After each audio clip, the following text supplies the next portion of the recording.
네, 안녕하십니까. 이제 이렇게 시작을 한 지도 네 번째가 벌써 되었네요. 지루하진 않으시죠? 예. 혹시 저기 잠 안 오실 때 이거 수면제로 사용하시는 분도 계시겠죠? 예. 효과가 많습니다. 자, 우리 아더 핑크 목사님의 그 영적인 구원의 첫 제1부 중생 중에서 중생의 필요성 하다가 30분이 되어서 마쳤는데요. 이어서 해보도록 하겠습니다. 중생의 필요성 중에서 저번에 그 영어 단어를 하나를 제가 실수를 한 것 같은데 이 아더 핑크 목사님의 책 중에서 많이 자주 나오는 빈도가 높은 단어가 성향이라는 단어가 많이 나옵니다. 이 성향이 경향성 이런 뜻도 있는데요. 제가 기억에 intention이라는 단어를 썼던 것 같아요. 근데 사전을 찾아보니까 intention은 아니고요. 그 inclination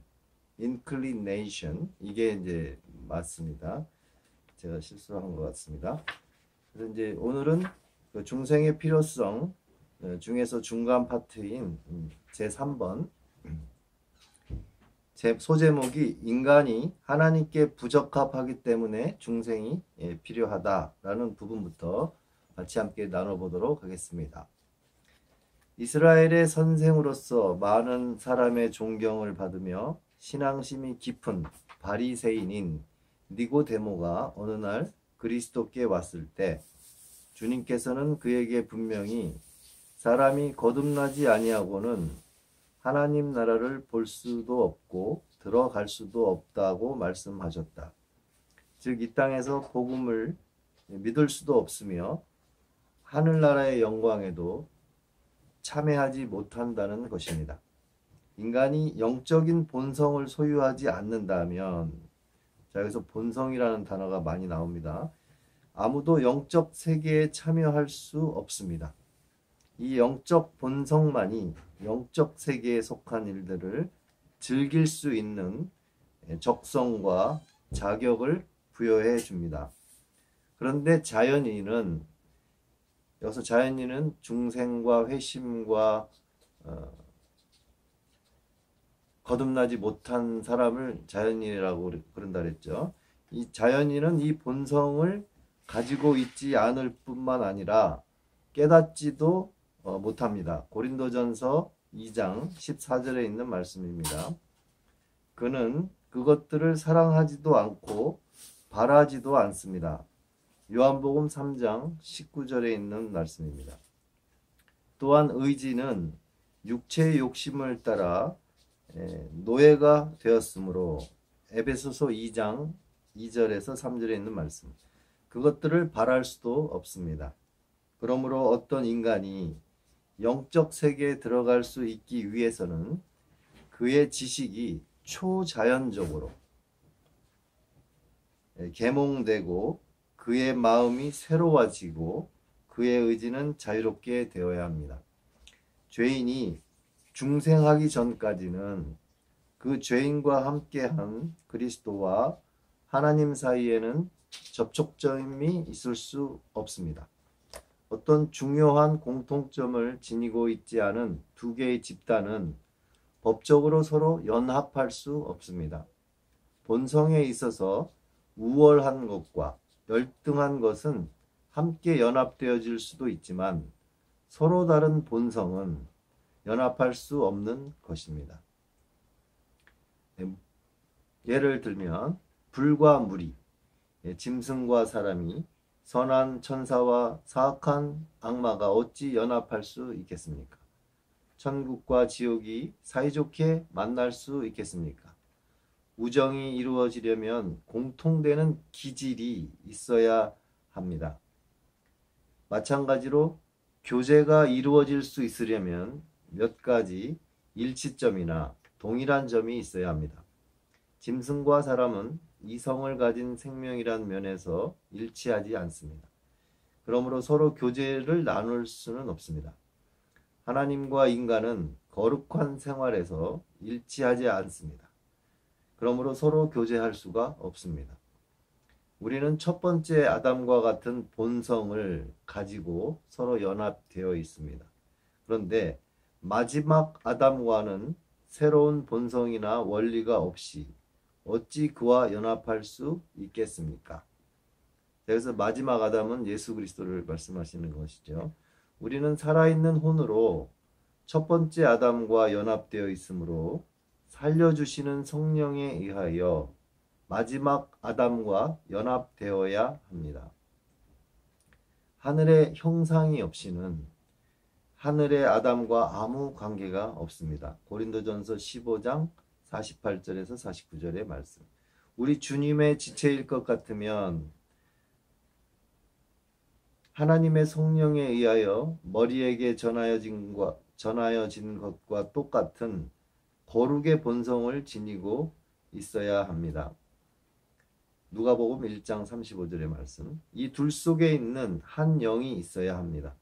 그러므로 주와 합한 자는 한 영이라라고 쓰여 있습니다. 고린도전서 6장 17절. 그리고 다시 하나님은 우리에게 누구든지 그리스도의 영이 없으면, 성령을 말씀하시죠. 그리스도의 사람이 아니라라고 말씀하고 계십니다. 로마서 8장 9절의 말씀. 생명이 없이는 그 어느 것도 다른 것과 생명의 연합을 이룰 수 없습니다. 머리는 살아있는데 몸은 죽었다고 하는 것은 상상할 수조차 없습니다. 새로워진 영이 없이는 하나님과 교제할 수 없습니다. 자신의 율법과 거룩함을 소유하고 계시는 하나님께서는 타락한 인간과 같은 피조물과 교제를 나눌 수 없으며, 인간도 자신의 타락한 본성에 뿌리박힌 반감 때문에 하나님과 교제를 나눌 수 없습니다. 그러면 인간이 본성의 철저한 변화를 겪지 않고 어떻게 하나님과 함께 할 수 있겠습니까? 빛과 어두움이, 그리고 살아있는 하나님과 죽은 심령이 어떻게 교제할 수 있겠습니까? 두 사람이 의합치 못하고야 어찌 동행하겠는가? 아모스 3장 3절에 있는 말씀. 하나님은 죄를 미워하시나 인간은 죄를 사랑합니다. 하나님은 거룩함을 사랑하시나 인간은 그것을 미워합니다. 그러면 이처럼 서로 모순된 기질들이 어떻게 우호적인 기질을 나눌 수 있었겠습니까? 죄로 인하여 사람들은 하나님의 생명에서 떠나게 되었습니다. 에베소서 4장 18절에 있는 말씀. 그러므로 하나님과 교제할 수 없게 되었습니다. 그러므로 하나님과 교제할 수 있기 위해서는 우리에게 생명이 회복되어야 합니다. 이전 것은 지나가야 하고 이제 모두 새로워져야 합니다. 고린도후서 5장 17절의 말씀. 복음적 의무는 중생이 없이는 이루어질 수가 없습니다. 그리스도께서 제자들에게 요구하시는 첫째 내용은 자아를 부인하라는 것입니다. 사람들은 자기를 사랑하기 때문에 타락한 인간 본성으로서는 그것이 불가능합니다. 영이 새로워지기 전까지는 자기를 버리지 않을 것입니다. 그러므로 새로운 언약은 내가 그들 몸에서 굳은 마음을 제하고 부드러운 마음을 줄 것입니다. 에스겔서 11장 19절의 말씀입니다. 모든 복음적 의무는 마음의 유연성과 부드러움을 요구합니다. 교만은 마귀를 정죄하는 정죄, 디모데전서 3장 6절의 말씀이며, 우리의 첫 조상은 하나님과 같이 되려는 창세기 3장 5절에 있는 말씀, 부푼 욕망 때문에 타락하였습니다. 그때 이후로 인간은 더욱더 높아지고 싶어하고 너무나 고집이 세고 복음이 요구하고 있는 요소들이 그에게는 아무것도 없기 때문에 복음적 의무를 행할 수가 없습니다. 복음이 주요 목표로 삼는 것은 우리 자신을 영광되이 하는 것을 다 물리치고 오직 주 안에서만 자랑하게 하는 것입니다. 고린도전서 1장 29절 31절의 말씀입니다. 그러나 이것은 은총으로 말미암아 마음이 새롭게 되고 하나님 앞에서 녹아지고 하나님의 요구대로 다시 만들어질 때에야 가능한 것입니다. 새로운 본성이 없이 우리는 복음이 요구하는 의무를 계속적으로 수행할 수 없습니다. 육신을 좇는 자는 육신의 일을 행한다. 육신의 일을 생각한다. 로마서 8장 5절에 있는 말씀. 그런 마음은 영적인 일에 오랫동안 종사할 수 없습니다. 양심의 가책, 지옥에 대한 공포, 죽음에 대한 두려움이 일시적으로는 영향을 끼칠 수 있으나 그것들이 지속되어지는 것은 아닙니다. 돌밭도 싹을 낼 수는 있으나 뿌리가 없으므로 곧 말라버립니다. 마태복음 13장의 말씀. 돌을 하늘 높이 던질 수도 있으나 결국 그것은 땅에 떨어집니다.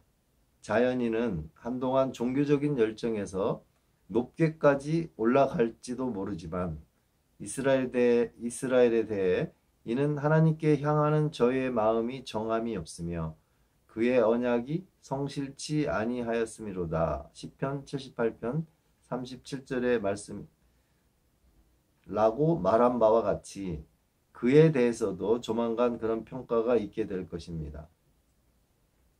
많은 이들이 성령으로 시작한 것처럼 보이나 결국은 육으로 끝나고 맙니다. 오직 하나님께서 역사하시는 곳에만 그 일은 영원히 지속될 것입니다. 전도서 3장 14절, 빌립보서 1장 6절의 말씀입니다. 중생이 복음을 받아들이는 데에 필수 불가결한 것과 같이 중생이 굉장히 중요하다는 것을 말씀하고 있습니다. 하늘의 영광 상태에 이르기 위해서도 반드시 중생을 해야 합니다.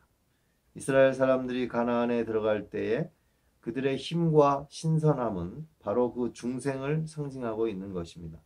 노쇠하였거나 연약한 사람은 그 약속된 땅에 한 사람도 발을 들여놓지 못했습니다. 즉 애굽의 본성을 가지고 애굽에서 나온 사람들과 애굽에서 종살이하면서 고통을 당하였음에도 불구하고 그곳의 양파와 마늘을 그리워하는 자들은 아무도 들어가지 못하고 광야에서 모두 죽어버리고 말았습니다. 오직 어려운 난관에 부딪혔을 때 그들을 격려하던 두 첩자만이 들어갈 수 있었던 것입니다. 옛사람만을 보유하고 있고 종의 집에서 태어난 사람은 어느 누구도 들어갈 수 없지만 오직 새로 태어난 피조물만은 하늘의 가나안에 들어갈 것입니다. 하늘은 불결한 자가 아니라 거룩하게 된 자가 받을 기업입니다. 그들이 나를 믿어 거룩하게 된 무리 가운데서 기업을 얻게 되리라. 사도행전 26장 18절의 말씀입니다. 아담이 낙원에서 추방되자마자 불타는 화영검이 그로 다시 그 행복한 곳에 들어오는 것을 막기 위해 세워졌습니다. 버려진 상태에서는 아담이 그것을 소유할 수 없었던 것처럼 우리도 역시 우리가 아담에게서 받은 것으로 인해 우리 근본보다 훌륭한 특권을 바랄 수 없습니다. 율법 아래 있었던 제사장은 자신을 성결케 하지 않고는 지성소에 들어갈 수가 없었고 사람들 또한 성결케 되어지지 않고는 예배하는 무리 속에 들어갈 수가 없었습니다. 또한 예수님의 피로 뿌려지지 않고는 그 어느 누구도 지성소에 접근할 수가 없습니다. 히브리서 10장 22절에 있는 말씀. 천국은 준비된 자에게 예비된 장소입니다. 그리스도는 내가 너희를 위하여 처소를 예비하러 간다고 말씀하셨습니다. 요한복음 14장 2절의 말씀. 누구를 위해서입니까? 주를 쫓기 위해 마음으로부터 모든 것을 버린 사람들을 위해서입니다. 마태복음 19장 27절의 말씀. 그리고 하나님을 사랑하는 자를 위해서입니다. 고린도전서 2장 9절에 있는 말씀. 그들은 하나님을 사랑하고 하나님의 일들을 사랑합니다. 그들은 영적인 일에 무한한 가치와 아름다움을 깨닫습니다. 그리고 영적인 일들을 진실로 사랑하는 그들은 그것을 얻기 위해 어떠한 희생도 크게 여기지 않습니다. 빌립보서 3장 8절의 말씀. 그러나 영적인 일을 사랑하기 위해서는 인간 스스로가 영적으로 되어져야 합니다. 자연인은 그것에 대해 듣고 또 그 교리에 관한 정확한 생각을 가지고 있을지도 모르지만 그는 영적으로 진리의 사랑을 받지 못합니다. 데살로니가후서 2장 10절의 말씀. 그리고 그 안에서 자신의 기쁨과 즐거움을 찾지 못합니다. 그러나 새로워진 영혼은 어떤 구속에 의해서가 아니라 하나님께 그 자신의 마음을 얻었기 때문에 그것들을 사모합니다. 그는 하늘에서 주 외에 누가 내게 있으리요 땅에서는 주밖에 나의 사모할 자가 없나이다 라고 고백합니다. 시편 73편 25절의 말씀입니다. 하나님은 그의 가장 큰 행복이 되었고 하나님의 뜻이 그 자신의 유일한 규칙이 되며 하나님께 영광을 돌리는 일이 그의 주요 목적이 됩니다. 그런 사람에게 있어서는 영혼의 기질, inclination이라고 했죠. 그 자체가 변한 것입니다. 성향이라고도 할 수 있습니다. 영혼의 성향. 인간은 하늘나라를 준비하기 전에 먼저 자신이 변화되어야 합니다. 중생한 자들에 대해서는 우리로 하여금 빛 가운데서 성도의 기업의 부분을 얻기에 합당하게 하신 아버지께 감사하게 하시기를 원하노라라고 쓰여 있습니다. 골로새서 1장 12절 말씀. 어느 누구도 거룩하지 않은 상태에서는 합당하지 않습니다. 왜냐하면 그것은 거룩한 자들의 기업이기 때문입니다. 하늘은 빛 안에 있는 기업이기 때문에 어느 누구도 어둠의 권세 아래에 있는 한 그 기업에 적합하지 않습니다. 그리스도 자신도 그가 죽음에서 부활한 후에야 비로소 자신의 영광을 얻기 위해 하늘로 올라가셨고 또한 우리도 죄에서 부활되지 않고서는 하늘에 들어갈 수 없습니다. 우리에게 동일한 일을 이루신 이는 하나님이시다. 그리고 그 보증으로 성령을 우리에게 주신 것이 바로 하나님께서 이 일을 행하셨다는 증거입니다. 고린도후서 5장 5절의 말씀. 주의 영이 계신 곳에는 자유함이 있습니다. 고린도후서 3장 17절 말씀. 즉 그 다음 구절이 분명히 보여주듯이 내재하는 죄의 권세로부터의 자유함이 있습니다. 마음이 청결한 자는 복이 있나니 저희가 하나님을 볼 것임이요. 마태복음 5장 8절의 말씀. 하나님을 본다는 것은 그와 아주 친밀한 교제에 들어간다는 것을 의미합니다. 다시 한번 읽겠습니다. 하나님을 본다는 것은 그와 아주 친밀한 교제에 들어간다는 것을 의미합니다. 그것은 빽빽한 구름에 사라진 것 같이 우리의 허물을 없애시는 것입니다. 이사야서 44장 22절의 말씀. 왜냐하면 우리는 죄 때문에 하나님과 떨어지게 되었기 때문입니다. 멀어지게도 되었기 때문입니다. 같은 말입니다. 이사야서 58장 2절의 말씀. 하나님을 본다는 것은 요한복음 3장 36절에 나타나 있는 것처럼 기뻐할 수 있는 힘을 가진다는 것을 의미합니다. 그러나 이 기쁨을 누릴 수 있으려면 청결한 마음이 없어서는 안 됩니다.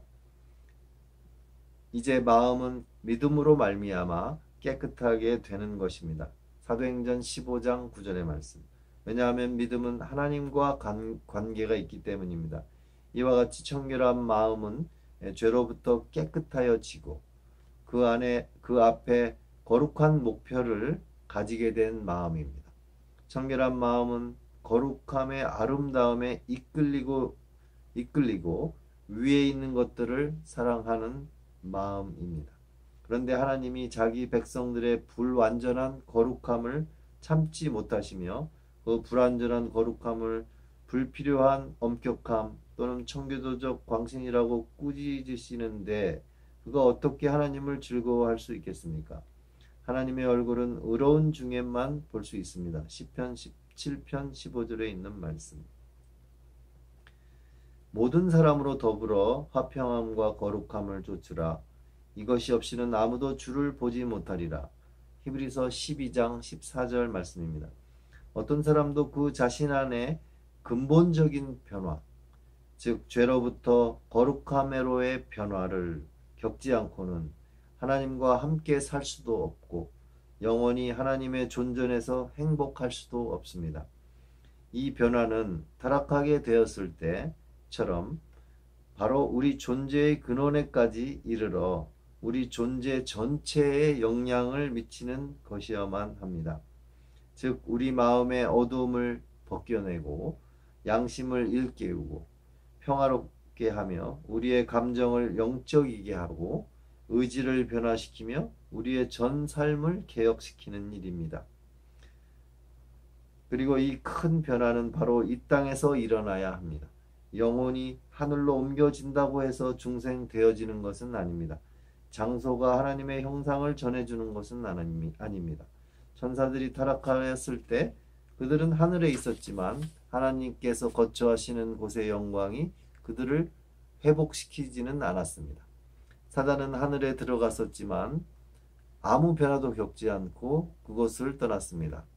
욥기 2장 1절에 나옵니다. 한 영혼이 하늘나라에 합당해지기 위해서는 성령께서 그 영혼 안에 하나님의 형상을 이루셔야 합니다. 혈과 육은 하나님의 나라를 위협으로 받을 수 없습니다. 고린도전서 15장 50절. 육체가 하늘에 들어가기 위해서는 변화되어야 하는 것과 마찬가지로 영혼도 변화되어야 합니다. 왜냐하면 무엇이든지 속된 것은 결코 그리로 들어가지 못하기 때문입니다. 계시록 21장 27절 말씀. 그러면 무엇이 하늘의 최고의 영광입니까? 그것은 수고와 걱정, 질병과 슬픔, 고통과 죽음으로부터의 자유입니까? 아닙니다. 하늘은 거룩함 속에서 영광스러운 하나님이 완전히 나타나 계신 곳입니다.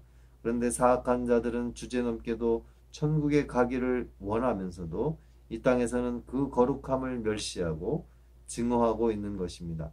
하늘의 주민들은 하나님의 지극한 청결함을 분명히 보게 되며 그와 지극히 친밀한 교제를 나눌 수 있게 됩니다. 그러나 어느 누구도 그들의 내적인 존재가 근본적이고 혁명적이며 초자연적인 변화를 겪지 않고는 이것을 받기에 합당한 존재가 되지 못합니다. 그리스도를 마음속으로 받아들이기를 거부하고 그에게 여기 이 지상에서 자신의 삶의 최고의 자리를 내어주기를 거부하는 사람들을 위해 그리스도께서 영광의 거처를 준비하실 것이라고 생각할 수 있겠습니까? 그럴 리가 없습니다. 오히려 주님은 그들이 재앙을 만났을 때 웃으실 것이며 그들에게 두려움이 임할 때 비웃으실 것입니다. 잠언 1장 26절 말씀. 우리의 마음은 하늘에서 찬미의 가락을 울리기에 합당하도록 이 지상에서도 찬미로 가득 차야 합니다. 하나님은 거룩함과 행복을 마치 죄와 비참함을 그렇게 하셨듯이 아주 밀접하게 연결하셨기 때문에 그것들은 서로 분리될 수 없습니다. 중생하지 않은 영혼이 천국에 들어갈 수 있다 손치더라도 그곳이 양심의 채찍질과 하나님의 거룩함의 고통스러운 불로부터 피할 수 없는 은신처는 되지 못할 것입니다. 많은 사람들은 그들이 하늘에 들어갈 수 있는 자격을 얻기 위해서는 그리스도의 공로만이 필요하다고 생각합니다. 그러나 이것은 크게 잘못된 생각입니다. 먼저 사단의 권세에서 하나님께로 돌아가지 않은 사람은 어느 누구도 그리스도의 보혈을 통하여 죄의 용서함을 받을 수 없습니다. 우리의 모든 죄를 깊은 바다에 던지시는 하나님이 그들의 허물을 없이 하십니다. 죄를 용서하고 마음을 청결히 하는 것은 구세주의 옆구리에서 흘러나온 피와 물처럼 절대로 필요한 것입니다. 하늘에 합당한 존재가 되기 위해서는 반드시 그리스도의 의를 우리에게 전가하는 것이 그것을 위한 한 자격이 되듯이 심령으로 새롭게 되고 하나님을 따라 의와 진리의 거룩함으로 지으심을 받은 새 사람을 입어야 합니다. 에베소서 4장 23절에서 24절의 말씀. 죄인은 용서함을 받음으로 왕의 존전에 서서 그의 식탁에서 시중 둘 수 있는 자격은 얻을 수 있으나 그의 악취나고 해충이 득실거리는 옷을 벗어버릴 때까지 그의 합당한 존재는 되지 못합니다. 찬옥이 한 말입니다. 자신만을 즐겁게 하기 위해 살고 있는 사람이 자신의 죄는 하나님이 용서하셨다고 상상하는 것은 치명적인 미혹이며 위험한 가정인 것입니다. 우리가 은혜를 힘입어 의롭다 하심을 얻은 것을 증거해 주는 것은 바로 중생의 씻음입니다. 디도서 3장 5절에서 7절의 말씀. 그리스도께서 구원하실 때 그리스도께서는 그 구원 받은 자 안에 내주하십니다. 갈라디아서 2장 20절 말씀.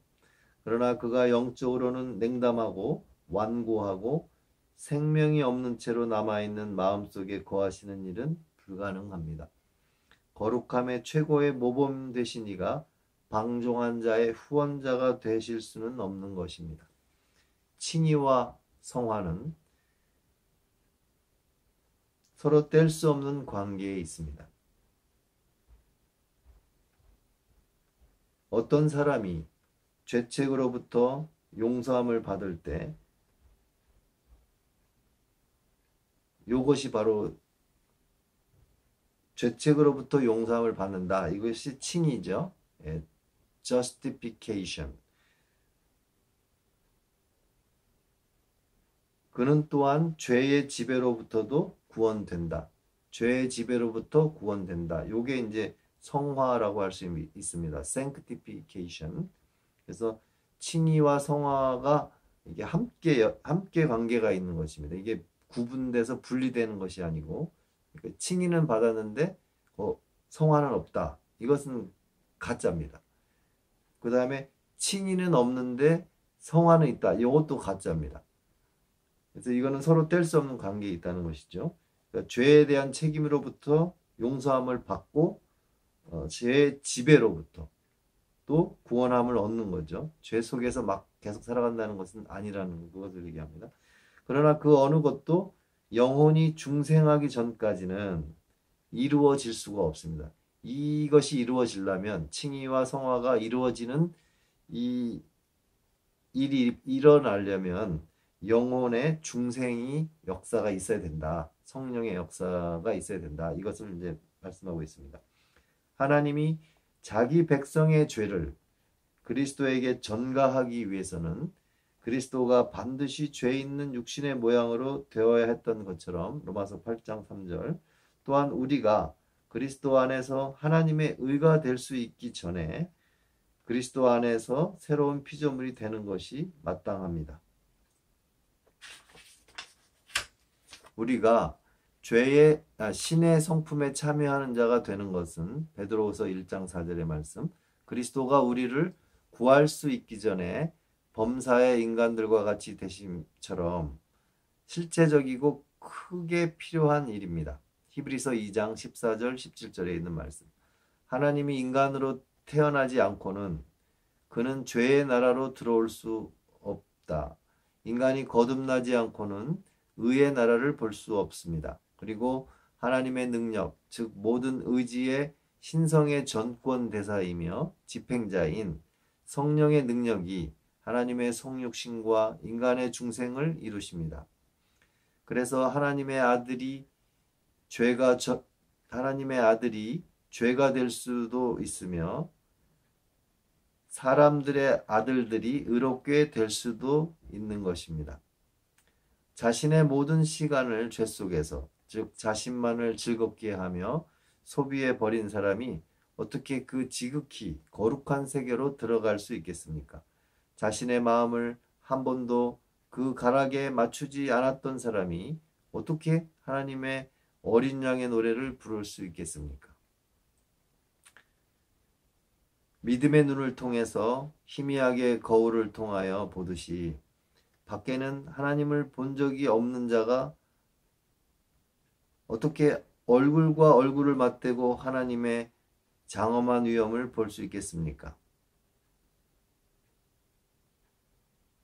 오랫동안 깜깜한 어둠만을 보아왔던 눈이 갑자기 한낮의 밝은 빛을 보는 것이 참아내기 어려운 고통이 되듯이 중생하지 못한 자가 빛이신 자를 바라볼 때도 그러할 것입니다. 그러한 광경을 환영하는 대신에 땅에 있는 모든 족속이 그를 인하여 애곡할 것이다. 계시록 1장 17절에 있는 말씀. 실로 그들의 고통이 너무도 심하기 때문에 그들은 산과 바위에게 이르되 우리 위에 떨어져 보좌에 앉으신 이의 낯에서와 어린 양의 진노에서 우리를 가리우라고 할 것입니다. 계시록 6장 17절의 말씀. 하나님이 당신을 중생시키지 않으신다면 바로 당신이 이 일을 당하게 될 것입니다. 자, 오늘은 아더 핑크 목사님의 영적인 구원 제1부 중생 중에서 두 번째인 중생의 필요성에 대해서 함께 나누어 보았습니다. 내용이 쉽지는 않습니다. 그 단어 하나하나가 참 우리에게 익숙하지 않은 단어들인데요. 이렇게 함께 읽어가면서 서로 함께 이 내용을 살펴보기를 원합니다. 그래서 자주 반복해서 한번 보시면은 조금 더 이해가 되더라고요. 그래서 많이 시간 나실 때 시간을 잘 사용해 주셔서 함께 이 책의 내용을 같이 계속 읽어보도록 하겠습니다. 자, 오늘은 여기까지 하고 다음에는 아더 핑크 목사님의 그 책 일부 중에서 중생의 성격에 대해서 계속 한번 나누어 보도록 하겠습니다. 감사합니다.